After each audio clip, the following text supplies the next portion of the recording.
Hi guys! For today's video, samahan nyo ako sa na-discover naming unlivings dito sa Deira. Let's go! At nag-metro na nga pala kami dito dahil medyo mainit pang lakarin dahil mga alas 4 pa lang yan.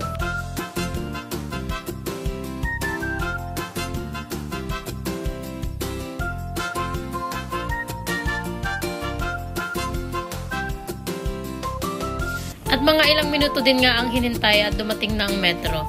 Pababa nga pala kami dito sa Deira, tapos pagbaba namin ng metro ay naglakad na kami papunta doon sa kakainan namin. Dito siya sa Goto King Restaurant.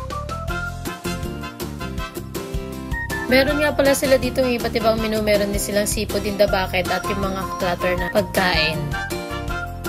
At buti na nga lang pagdating namin dito ay wala pa masyadong tao kaya nakaupo agad kami. At ito na nga yung loob ng restaurant nila.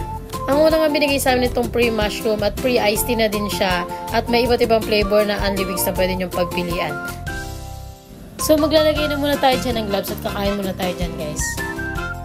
Super okay lang naman lahat ng lasa niya. Tinikman namin lahat ng flavors dito na available. At syempre dahil paubos na nga yung pagkain ko dito ay nag-order ulit kami ng panibagong flavor. Ito nga pala yung kanilang mga flavor na pwede nyo pagpipilian.